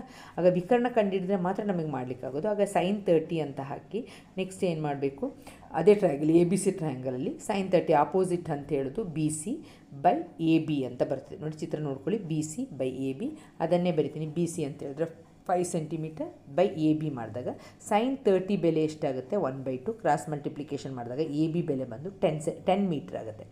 10 ಮೀಟ್ರ್ ಆಯಿತು ಅಂತಂದರೆ ಇದು 10 ಸೆಕೆಂಡ್ಸ್ ತಗೊಂಡಿದೆ ಅಂತ ಗೊತ್ತು. ಆಗ ನಾವು ಏನು ಮಾಡಬೇಕಾಗ್ತದೆ, ಕೇಳಿರೋದು ಸ್ಪೀಡ್ ಆಫ್ ದ ಡ್ರೋನ್. ಆಗ ದೂರ ಬೈ ಸಮಯ, ಡಿಸ್ಟೆನ್ಸ್ ಡಿವೈಡೆಡ್ ಬೈ ಟೈಮ್ ಮಾಡಿದಾಗ 10/10 ಮಾಡಿದಾಗ ನಮಗೆ ಎಷ್ಟು ಬರುತ್ತೆ, 1 ಆಗುತ್ತೆ. Speed of the drone is 1 ಮೀಟರ್/ಸೆಕೆಂಡ್ ಅಂತ ಬರಿತೀರ. ಲಾಸ್ಟ್ ಕ್ವಶನ್, ಒಂದೇ ಅಳತೆಯ ತ್ರಿಜ್ಯವನ್ನು ಹೊಂದಿರುವ ಸಿಲಿಂಡರ್ ಮತ್ತು ಅರ್ಧಗೋಳ ಶಂಕು ಚಿತ್ರದಲ್ಲಿ ತೋರಿಸುವಂತೆ ಘನಾಕೃತಿಯನ್ನು ತಯಾರಿಸಲಾಗಿದೆ. ಸಿಲಿಂಡರ್ನ ಎತ್ತರ ಕೊಟ್ಟಿದ್ದಾರೆ, ಘನಾಕೃತಿಯ ಒಟ್ಟು ಎತ್ತರ ಕೊಟ್ಟಿದ್ದಾರೆ 13 ಸೆಂಟಿಮೀಟರ್ ಅಂತ. ಸಿಲಿಂಡರ್ನ ಘನಫಲವು ಅರ್ಧಗೋಳದ ಘನಫಲದ 3ರಷ್ಟಕ್ಕೆ ಸಮವಾಗಿದ್ದರೆ ಜೋಡಿಸಿದ ಘನಫಲ ಮತ್ತು ಮೇಲ್ಮೈ ವಿಸ್ತೀರ್ಣವನ್ನು ಕಂಡುಹಿಡಿಯಿರಿ ಅಂತ. ಏನು ಪ್ರಶ್ನೆ ಕೊಟ್ಟಿದ್ದಾರೆ ಅದನ್ನು ಫಸ್ಟ್ ಅರ್ಥ ಮಾಡ್ಕೊಳ್ಳಿ. ಫಸ್ಟ್ ಯಾವುದ್ರದ್ದೆಲ್ಲ ಎತ್ತರ ಕೊಟ್ಟಿರೋದು ಎತ್ತರ, ಸಿಲಿಂಡರ್ನ ಎತ್ತರ ಕೊಟ್ಟಿದ್ದಾರೆ, ಆಮೇಲೆ ಟೋಟಲ್ ಘನಾಕೃತಿಯ ಟೋಟಲ್ ಎತ್ತರವನ್ನು ಕೊಟ್ಟಿದ್ದಾರೆ. ಟೋಟಲ್ ಎತ್ತರ ಬಂದು ಎಷ್ಟಾಗುತ್ತೆ, 13 ಆಗುತ್ತೆ. ಸಿಲಿಂಡರ್ದು ಮಾತ್ರ ಆಗೋತ್ತಿಗೆ ಎಷ್ಟಾಗುತ್ತೆ, 6 ಸೆಂಟಿಮೀಟರ್ ಆಗುತ್ತೆ. A solid is made by joining cylinder, hemisphere, cone of equal radius equal ಅಂತೆ. ಹೈಟ್ ಕೊಟ್ಟಿದ್ದಾರೆ ಸಿಲಿಂಡರ್ದು, total height of the solid ಕೊಟ್ಟಿದ್ದಾರೆ, volume of the cylinder is 3 times the volume of the hemisphere ಅಂತ ಕಂಡಿದ್ದಾರೆ. ಇದು ಕೊಟ್ಟಾಗ ನಾವು volume of a cylinder = 3 times 3 ಪಟ್ಟು ಅಂತ ಕೊಟ್ಟಿದ್ದಾರೆ. 3 times volume of a hemisphere ಅರ್ಧಗೋಳದ 3ರಷ್ಟಿದೆ ಅಂತ ಕೊಟ್ಟಿದ್ದಾರಲ್ವ. ಈಗ ಬರ್ಕೋಬೇಕಾಗ್ತದೆ ನಮಗೆ. ಆಗ ವಾಲ್ಯೂಮ್ದು ಘನಫಲದ್ದು ಸೂತ್ರ ಗೊತ್ತಿರಬೇಕು, ಅರ್ಥ ಆಯ್ತಲ್ವ. ಘನಫಲ ಸೂತ್ರ ಗೊತ್ತಿದ್ರೆ ನಾವು ಏನು ಮಾಡ್ತೀವಿ, ನಾವು ಆರನ್ನು ಕಂಡುಹಿಡ್ತೀವಿ. ನೋಡಿ ಹೀಗೆ ಬರ್ಕೊಳ್ಳಿ, ಎತ್ತರ ಕೊಟ್ಟಿರೋದನ್ನ ಬರ್ಕೊಳ್ಳಿ 6 ಸೆಂಟಿಮೀಟ್ರ್ ಅಂತ, ಮತ್ತು ಟೋಟಲ್ ಎತ್ತರ ನಮ್ಮ ಆಕೃತಿದು ಎಷ್ಟು 13 ಸೆಂಟಿಮೀಟ್ರು, ಅದನ್ನು ಬರ್ಕೊಳ್ಳಿ. ವಾಲ್ಯೂಮ್ ಆಫ್ ಎ ಸಿಲಿಂಡರ್ ಅಂದರೆ ಎರಡರದ್ದು ಘನಫಲವನ್ನು ಬರ್ಕೊಳ್ಳಿ. ಘನಫಲ ಬರೆದು ನೋಡಿ ಯಾವ್ದ್ಯಾವ್ದು ಕ್ಯಾನ್ಸಲ್ ಆಗುತ್ತೆ ಅದನ್ನು ಕ್ಯಾನ್ಸಲ್ ಮಾಡಿ. ಫಾರ್ಮುಲಾ ಬರೆದು ಪೈಗೆ ಈ ಪೈ ಕ್ಯಾನ್ಸಲ್ ಆಗುತ್ತೆ. ಇಲ್ಲಿ r² ಇದೆ, ಅಲ್ಲಿ r³ ಇದೆ, ಯಾಕೆಂದರೆ ಒಂದೇ ರೇಡಿಯಸ್ ಅಂತ ಕೊಟ್ಟಿರೋದ್ರಿಂದ ಸೇಮ್ ಬರ್ಕೊಳ್ಳಿ ಲೆಟ್ರ್, ಆಯಿತಾ. r² ಕ್ಯಾನ್ಸಲ್ ಆಗಿ ಅಲ್ಲಿ r ಉಳ್ಕೊಳ್ಳುತ್ತೆ. ಆಗ H = 2r, ಅಥವಾ 3 ಕ್ಯಾನ್ಸಲ್ ಆಗಿದೆ ಇಲ್ಲಿ. ಈಗ H/2 = r ಬೆಲೆ H ಎಷ್ಟಂತ ನಮಗೆ ಗೊತ್ತು, 6 ಅಂತ ಗೊತ್ತು ಅಲ್ವಾ. ಆಗ 6/2 ಮಾಡಿದಾಗ ನಮಗೆ ಎಷ್ಟು ಬಂತು, 3 centimetre height of the cylinder ಗೊತ್ತಿರೋದ್ರಿಂದ. ಈಗ ಶಂಕುವಿನ ಎತ್ತರ ಒಟ್ಟು ಎತ್ತರದಿಂದ ಯಾವುದನ್ನೆಲ್ಲ ಕಲಿಬೇಕು, ಸಿಲಿಂಡರ್ನ ಎತ್ತರವನ್ನು ಕಂಡುಹಿಡಬೇಕು ಮತ್ತು ಅರ್ಧಗೋಳದ ಎತ್ತರವನ್ನು ಕಂಡುಹಿಡಬೇಕು. ಅರ್ಧಗೋಳದ ತ್ರಿಜ್ಯನೇ ಅದರದ್ದು ಎತ್ತರ, ಆಗ ಅಲ್ಲಿ 3 ಸೆಂಟಿಮೀಟ್ರ್ ಅಲ್ವಾ. ತ್ರಿಜ್ಯ 3 ಸೆಂಟಿಮೀಟ್ರ್, ಎಲ್ಲದ್ರದ್ದು ತ್ರಿಜ್ಯ 3 ಸೆಂಟಿಮೀಟ್ರ್, ಒಂದೇ ಅಳತೆ ಅಂತ ಕೊಟ್ಟಿದ್ದಾರೆ ಸೇಮ್. ಮೈನಸ್ ಮಾಡಿದಾಗ ನಮಗೆ ಏನು ಬರುತ್ತೆ, 4 ಸೆಂಟಿಮೀಟ್ರ್ ಬರುತ್ತೆ ಶಂಕುವಿಂದ ಮಾತ್ರ ಎತ್ತರ ಕಂಡುಹಿಡಬೇಕಾದ್ರೆ. ಈಗ ವಾಲ್ಯೂಮ್ ಆಫ್ ಎ ಸಾಲಿಡ್ ಕಂಡುಹಿಡಬೇಕು. ಘನಾಕೃತಿ ಘನಫಲವನ್ನು ಕಂಡುಹಿಡಬೇಕಾದ್ರೆ ಎಲ್ಲ ಆಕೃತಿಯ ಘನಫಲ ಎಲ್ಲ ಆಕೃತಿಯ ವಾಲ್ಯೂಮನ್ನು ಏನು ಮಾಡಬೇಕಾಗುತ್ತೆ, ಪ್ಲಸ್ ಆಗುತ್ತೆ. ಎಲ್ಲ ಫಾರ್ಮುಲವನ್ನು ಬರೆದು ಡೈರೆಕ್ಟ್ ಒಂದೊಂದೊಂದನ್ನು ಮಾಡ್ಕೊಂಡು ಹೋಗಿ, ಇಲ್ಲದಿದ್ದರೆ ಎಲ್ಲವನ್ನು ತೊಗೊಂಡು ಕಾಮನ್ ತೊಗೊಂಡು ಈ ರೀತಿ ಬೇಕಾದರೂ ಮಾಡ್ಕೊಂಡು ಹೋಗ್ಬೋದು. ಆನ್ಸರ್ ಬಂದು 264 ಸೆಂಟಿಮೀಟರ್ ಕ್ಯೂಬ್ ಬರುತ್ತೆ. ನಾವು ಮೇಲ್ಮೈ ವಿಸ್ತೀರ್ಣ ಕಂಡುಹಿಡಬೇಕು ಅಂದರೆ total surface area of A solid ಕೇಳಿದ್ದಾರೆ. ಆಗ ನಾವೇನು ಮಾಡಬೇಕಾಗ್ತದೆ, ಶಂಕು ತೊಗೋಬೇಕು. ಸ್ಲ್ಯಾಂಟ್ ಹೈಟ್ ಬೇಕೇ ಬೇಕು, ಬೇಕೇ ಬೇಕು. ಎಲ್ಲನ ಫೈಂಡ್ ಔಟ್ ಮಾಡಲಿಕ್ಕೆ h² + r² ಮಾಡಿ ಶಂಕುವಿನ ಎತ್ತರ ನಮ್ಗೆ ಗೊತ್ತಿದೆ 4 ಸ್ಕ್ವೇರ್, ರೇಡಿಯಸ್ಸು ನಮ್ಗೆ ಗೊತ್ತಿದೆ 3 ಸ್ಕ್ವೇರ್ ಮಾಡಿ ನಮಗೆ 5 ಬೆಲೆ ಸಿಗ್ತದೆ. Next surface area of A solid ಅಥವಾ ಘನಾಕೃತಿಯ ಮೇಲ್ಮೈ ವಿಸ್ತೀರ್ಣಕ್ಕೆ ಎಲ್ಲದ್ರದ್ದು ಸಹ ಮೇಲ್ಮೈ ವಿಸ್ತೀರ್ಣವನ್ನು ಪ್ಲಸ್ ಮಾಡ್ತೀರಾ, ಫಾರ್ಮುಲಾ ಹಾಕ್ತೀರಾ, ಸಬ್ಸ್ಟ್ಯೂಟ್ ಮಾಡ್ತೀರಾ, ಆಮೇಲೆ ಆನ್ಸರನ್ನು ಬರೆದಿರ್ತೀರಾ. ಓಕೆನಾ. ಈಗ ಆ್ಯಡ್ ಮಾಡಲಿಕ್ಕೆ ಸಿಂಪಲ್ ಮಾಡೋದಾದರೆ ಸಿಂಪಲ್ ಮಾಡಿ, ಇಲ್ಲ ಒಂದೊಂದನ್ನೇ ಮಾಡ್ಕೊಂಡು ಹೋಗ್ತೀನಿ ಅಂತಂದರೆ ಒಂದೊಂದನ್ನೇ ಮಾಡಿ. ಆನ್ಸರ್ ಬಂದು 216.85 ಅಥವಾ 217 ಅಂತ ಬರೆದ್ರೂ ಫುಲ್ ಮಾರ್ಕ್ಸ್ ಸಿಗ್ತದೆ. ಯಾಕೆಂತಂದರೆ ಅದು ರೌಂಡ್ ಆಫ್ ಮಾಡಿದ್ದೀನಿ. A rocket is build by combining a hollow cylinder and a cone. ಎರಡು ಶೇಪ್ ಇದೆ, ಹ್ಯಾಲೋ ಸಿಲಿಂಡರ್ ಮತ್ತು cone. The total height of the rocket ಕೊಟ್ಟಿದ್ದಾರೆ 44. Diameter and height of the cone is 6 centimetre and 4 metre, 6 metre and 4 metre respectively. Find the cost of installing heat resistance coating on the outer surface of the rocket at the rate of 10,000 per meter square ಅಂತ ಕೇಳಿದ್ದಾರೆ. ಏನೆಲ್ಲ ಕೊಟ್ಟಿದ್ದಾರೆ ಅದನ್ನು ಬರ್ಕೊಳ್ಳಿ. Height ಕೊಟ್ಟಿದ್ದಾರೆ ಮತ್ತು diameter ಕೊಟ್ಟಿದ್ದಾರೆ ಅಂದರೆ ನನಗೆ ಡಯಾಮೀಟ್ರ್ ಅವಶ್ಯಕತೆಯಲ್ಲಿ ನಾನು ಏನು ಕಂಡುಹಿಡಬೇಕು, ರೇಡಿಯಸ್ ಕಂಡುಹಿಡಬೇಕು. 6/2 ಮಾಡಿ 3 ಬರೀತೀರ. ನೆಕ್ಸ್ಟ್ ಕನ್ನಡ ಮೀಡಿಯಮ್ ಅವ್ರ ಪ್ರಶ್ನೆಯನ್ನು ಕೊಟ್ಟಿದ್ದಾರೆ. ಒಂದು ಟೊಳ್ಳಾದ ಸಿಲಿಂಡರ್ ಮೇಲೆ ಒಂದು ಶಂಕುವನ್ನು ಕೂರಿಸಿ ಚಿತ್ರದಲ್ಲಿ ತೋರಿಸಿರುವಂತೆ ರಾಕೆಟ್ ಒಂದನ್ನು ತಯಾರಿಸಿದೆ. ನೀವೆಲ್ಲ ಮಾಡ್ತಿರಲ್ಲ ಫಿಸಿಕ್ಸಿಗೆ. ರಾಕೆಟ್ನ ಒಟ್ಟು ಎತ್ತರ 44 ಮೀಟರ್ ಆ್ಯಂಡ್ ಶಂಕುವಿನ ವ್ಯಾಸ ಮತ್ತು ಎತ್ತರಗಳು ಕ್ರಮವಾಗಿ 6 ಮೀಟರ್ 3 ಮೀಟರ್ ಇದೆ. ನೋಡಿ ಮಕ್ಕಳು, ನಮಗೆ ಬೇಕಾಗಿರೋದು 6 ಮೀಟರ್ ವ್ಯಾಸ ಅಂತ ಕೊಟ್ಟರೆ ನಾವು ತ್ರಿಜ್ಯ ಕಂಡುಹಿಡಬೇಕು. ಆಗ 3 ಸೆಂಟಿಮೀಟರ್ ಆಗುತ್ತೆ. ಮಕ್ಕಳೇ ಸರ್ಫೇಸ್ ಏರಿಯಾ ಅಂದರೆ ರಾಕೆಟ್ನ ಒಟ್ಟು ವಿಸ್ತೀರ್ಣ ಕಂಡುಹಿಡಬೇಕಾದ್ರೆ ನಮ್ಗೆ ಏನು ಬರಬೇಕು, πr/l ಕಂಡುಹಿಡಬೇಕು. ಯಾವುದ್ರದ್ದು, ಶಂಕುವಿನ πr/l ಕಂಡುಹಿಡಬೇಕಾದ್ರೆ ಎಲ್ ಬೆಲೆ ಗೊತ್ತಿರಬೇಕು. ಹೈಟ್ ಕೊಟ್ಟಿದ್ದಾರೆ ರಾಕೆಟ್ದು ಟೋಟಲು 44. ಆಮೇಲೆ ಶಂಕುವಿನ ಎತ್ತರನೂ ಕೊಟ್ಟಿದ್ದಾರೆ 4 ಅಂತ. ನಮಗೆ ಹೈಟ್ ಆಫ್ ದ ಸಿಲಿಂಡರು ಆಗ ನಾವು 44ಇಂದ 4 ಮೈನಸ್ ಮಾಡಿದಾಗ 40 ಸೆಂಟಿಮೀಟರ್ ಬರ್ತದೆ. ನಮಗೆ ಡಿ ಅಂತ ಹೇಳಿದ್ರೆ ಆರ್ ವ್ಯಾಲ್ಯೂ ಎಷ್ಟಾಗುತ್ತೆ, d/2 ಮಾಡಿ 3 ತೊಗೊಳ್ಬೇಕು. ನೆಕ್ಸ್ಟ್ ಸ್ಲ್ಯಾಂಟ್ ಹೈಟ್ ಕಂಡುಹಿಡಲೇಬೇಕು. ಯಾಕೆಂದರೆ ನಮಗೆ ಶಂಕುವಿನ ಇದು ಕಂಡುಹಿಡಬೇಕಾದ್ರೆ ಮೇಲ್ಮೈ ವಿಸ್ತೀರ್ಣ ಕಂಡುಹಿಡಬೇಕಾದ್ರೆ πr/l ಫಾರ್ಮುಲಾ. ಆಗ L = √h² + r² ಮಾಡ್ತೀರಾ. ಹೆಚ್ ಅಂತ ಹೇಳಿದರೆ ಗೊತ್ತಿದೆ 4 ಕೊಟ್ಟಾಗ ನಮಗೆ L = 5 ಸಿಗ್ತದೆ. ಆಮೇಲೆ curved surface area of A cone plus curved surface area of a cylinder ಅಲ್ವಾ. ಶಂಕುವಿನ ಪಾರ್ಶ್ವ ಮೇಲ್ಮೈ ವಿಸ್ತೀರ್ಣ ಮತ್ತು ಸಿಲಿಂಡರ್ನ ಪಾರ್ಶ್ವ ಮೇಲ್ಮೈ ವಿಸ್ತೀರ್ಣ ಮಾಡಿ ಕೂಡಿಸಿ ಫಾರ್ಮುಲಾ ಹಾಕಿ ಜಸ್ಟ್ ಸಬ್ಸ್ಟ್ಯೂಟ್ ಮಾಡಿ. ಆನ್ಸರ್ 801.42 ಬರ್ತದೆ. ಆಮೇಲೆ ಏನು ಮಾಡಬೇಕು, ಕಾಸ್ಟ್ ಆಫ್ ಇನ್ಸ್ಟಾಲಿಂಗ್ ಅದನ್ನು ಎಷ್ಟು ರೂಪಾಯಿ ಆಗುತ್ತೆ, 10,000 ರೂಪಾಯಿ per meter square. ಆಗ ಇಂಟು 10,000 per meter square ಮಾಡಿದ್ರೆ ಈ ಆನ್ಸರ್ ಸಿಕ್ಕಿದೆಲ್ಲ 801 ಇಂಟು ಮಾಡಿದಾಗ ನಮಗೆ ಎಷ್ಟು ಸಿಗ್ತದೆ, 14,200 rupees ಆಗುತ್ತೆ. 80 lakh. ಓಕೆನಾ. ಆಗ ಇಷ್ಟನ್ನು ಮಾಡಿದರೆ ಆಯಿತು ಮಕ್ಕಳೇ. ಇದು 5 ಮಾರ್ಕ್ಸ್ಗೆ ಕ್ವಶನ್ ಮಕ್ಕಳೇ. ಜಸ್ಟ್ ಮಲ್ಟಿಪ್ಲಿಕೇಶನ್ ರಾಂಗ್ ಆದರೂ ಎಲ್ಲ ಫಾರ್ಮುಲಾಸ್ ಕಲಿತ್ರೆ ಗ್ಯಾರಂಟಿ 3.5-4 ಮಾರ್ಕ್ಸ್ ಬರುತ್ತೆ. ಫಾರ್ಮುಲಾನ ಪರ್ಫೆಕ್ಟಾಗಿ ಕಲೀರಿ. ಇದೊಂದು ಸ್ಕೋರಿಂಗ್ ಪ್ಯಾಕೇಜ್. ನಾನು ಒತ್ತಿ ಹೇಳ್ತಾ ಇದ್ದೀನಿ. 4 ಕ್ವಶನ್ ಪೇಪರನ್ನು ಪರ್ಫೆಕ್ಟಾಗಿ ಕಲೀರಿ, ಒಂದನ್ನು ಬಿಡ್ದಂಗೆ ಕಲೀರಿ. ಇಡೀ ಪೋರ್ಷನ್ನೇ ನಿಮ್ಮ ಮ್ಯಾಥಮೆಟಿಕ್ಸ್ ಫುಲ್ ರಿವಿಷನ್ ಆದಂಗೆ ಆಗುತ್ತೆ. ಯಾಕಂದರೆ ಒಂಥರ ಕೊಟ್ಟಿದ್ದು ಇನ್ನೊಂದು ಥರ ಕೊಟ್ಟಿಲ್ಲ. ಆಗ ಟೈಪ್ ಆಫ್ ಕ್ವಶನ್ಸು ನೀವು ಕಲ್ತಂಗೆ ಆಗುತ್ತೆ. ಅರ್ಥ ಆಯ್ತಲ್ವ. ಆಗ ಎಲ್ಲ ಥರದ ಟೈಪ್ ಕ್ವಶನ್ಸನ್ನು ರಿವಿಷನ್ ಮಾಡ್ದಂಗೆ ಆಗುತ್ತೆ. ನೆಕ್ಸ್ಟ್ ಪ್ರಿಪ್ರೇಟರಿ ಕ್ವಶನ್ ಪೇಪರ್ನೊಂದಿಗೆ ಮೀಟ್ ಆಗೋಣ. All the best.